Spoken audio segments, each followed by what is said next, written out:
Hello， 大家好，我係專上物業嘅阿 Tom， 今日為大家介紹一個筍盤。咁市場上咧亦都好多客人咧係中意3樓離天台嘅，點解咧？頭先我所講就係話，由本身有內置複式樓梯啦，個私人空間大咗啦，可以收納嘅物品亦多咗啦。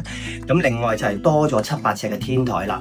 咁天台亦都可以根據你嘅中意嘅程度，可以佈置到可以燒下嘢食啊，甚至乎可以申請埋我哋而家所謂嘅太陽能啦。咁太陽能中電回贈，咁啊一般嚟講咧7-8尺，我哋最多 max 可以做到350尺嘅。咁太陽能回贈嗰方面咧，就每2個月當你收到電費單嗰陣時咧，電燈公司咧就會回贈翻，約莫係每1個月2000零蚊左右到啦。咁當時要視乎翻你申請嗰個回贈有幾大啦。咁一般嚟講，1000零2000蚊都唔係問題啦，每個月咁樣樣。